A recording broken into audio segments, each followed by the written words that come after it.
BJP का दफ्तर फूंका गया, सीआरपीएफ की गाड़ी को आग के हवाले कर दिया गया और पुलिस से हुई सीधी झड़प।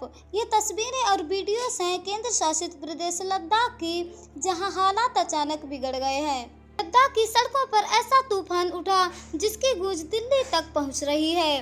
पर्यावरणविद और सामाजिक कार्यकर्ता सोनम वांगचुक की अगुवाई में हजारों छात्र और स्थानीय लोग आंदोलन में उतर आए हैं। मांग है कि लद्दाख को पूर्ण राज्य का दर्जा मिले और इसे संविधान की 6ठी अनुसूची में शामिल किया जाए। यह टकराव किसी साधारण मुद्दे पर नहीं, बल्कि पूर्ण राज्य का दर्जा और 6ठी अनुसूची में शामिल किए जाने की मांग को लेकर था। इस आंदोलन की अगुवाई कर रहे हैं जाने माने पर्यावरणविद सोनम वांगचुक, जो पिछले 15 दिनों से भूख हड़ताल पर बैठे हैं। दरअसल इस पूरे आंदोलन की अगुवाई कर रहे हैं सोनम वांगचुक, जिन्हें आप 3 इडियट्स फिल्म के फुनसुक वांगचुक के तौर पर भी पहचान सकते हैं। असल जिंदगी में वांगचुक एक जाने माने पर्यावरणविद हैं और लद्दाख की पहचान और हक की लड़ाई के लिए लंबे समय से आवाज। पिछले 15 दिनों से वे भूख हड़ताल पर हैं और उनका कहना है कि अगर उनकी मांगे नहीं मानी गयी, आंदोलन और तेज होगा। वांगचुक के समर्थन में बड़ी संख्या में छात्र और लोग सड़क पर उतर आए हैं, लेकिन मामला तब बिगड़ जाता है जब प्रदर्शनकारियों ने पुलिस पर पथराव शुरू कर दिया। भीड़ ने कई वाहनों में आग लगा दी और सीआरपीएफ की गाड़ी तक को नहीं बख्शा। हालात को काबू करने के लिए पुलिस ने आंसू गैस के गोले दागे और लाठीचार्ज करना पड़ गया। इतना ही नहीं, प्रदर्शनकारियों ने बीजेपी दफ्तर के बाहर भी जमकर प्रदर्शन किया। ये साफ दिखता है कि गुस्सा सिर्फ सरकार से नहीं, बल्कि सत्ता के राजनीतिक ढांचे से भी है। लेकिन सवाल ये है, आंदोलन आखिर क्यों हो रहा है? चलिए आपको बताते हैं।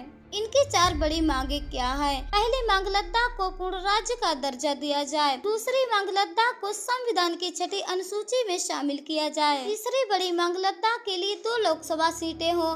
चौथी मांग है इनकी लद्दाख की जनजातियों को आदिवासी का दर्जा दिया जाए। आपको याद दिला दें, 5 अगस्त 2019 को आर्टिकल 370 हटने के बाद जम्मू कश्मीर को 2 हिस्सों में बांटा गया था। जम्मू कश्मीर बना अलग केंद्र शासित प्रदेश और लेह कारगिल को मिलाकर बना लद्दाख। लेकिन तब से ही यहाँ लोगों की मांग रही है कि लद्दाख को सिर्फ यूपी का नहीं, बल्कि फुल फ्लेज्ड स्टेट का दर्जा दिया जाए। आज लद्दाख बंद का ऐलान किया गया था और लेह की सड़कों पर हजारों लोग उतर आए। हालांकि प्रशासन का कहना है कि फिलहाल हालात नियंत्रण में है, लेकिन पुलिस और जनता की टकराहट ने साफ कर दिया है कि आंदोलन अब और बड़ा रूप ले सकता है। इसका असर राजनीति पर भी साफ दिखाई दिया है। विपक्ष कहता है कि केंद्र सरकार ने लद्दाखियों से वादे तो बहुत किए, लेकिन अब तक कुछ पूरा नहीं हुआ है। वहीं बीजेपी के नेताओं का कहना है कि हिंसा किसी भी हालत में बर्दाश्त नहीं की जाएगी।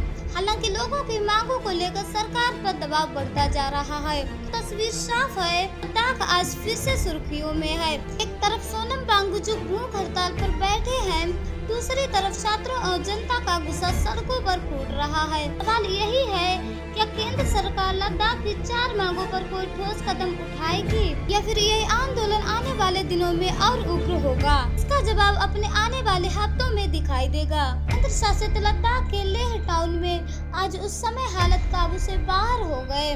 पिछले 14 दिनों से हंगर स्ट्राइक पर बैठे हुए भूख हड़ताल पर रहे 2 लोगों की सेहत खराब हो गई और उनकी तबीयत बिगड़ने के साथ ही जो प्रदर्शनकारी हैं वो लेह की सड़कों पर उतर आए हैं। उन्हें पुलिस के ऊपर और लेह डेवलपमेंट काउंसिल का जो ऑफिस है उसके ऊपर पथराव किया। इसके जवाब में पुलिस ने टारगेट सेलिंग की लाठीचार्ज किया है। देखते ही देखते ये जो प्रदर्शन है इतना उग्र हो गया, तनावपूर्ण हो गया कि प्रदर्शनकारियों ने कई गाड़ियों में आग लगा दी। पथराव फर्श के ऊपर पुलिस के ऊपर शुरू कर दिया। ये मामला जो सारा प्रदर्शन का है, लद्दाख के इलाके में जो 15 दिनों से एक एजुकेशनिस्ट है की अगुवाई में एक प्रोटेस्ट चल रहा है लद्दाख के लिए 6th शेड्यूल और स्टेट हुक की मांग को लेकर। इसी दौरान ये पीसफुल प्रोटेस्ट था वह उग्र हो गया जब 2 व्यक्तियों की तबीयत खराब हो गई और देखते ही देखते ये हिंसक झड़प यहाँ लेह के मुख्य टाउन में शुरू हो गई, जिसे काबू करने के लिए पुलिस लगातार यहाँ पर मशक्कत करती नजर आ रही है।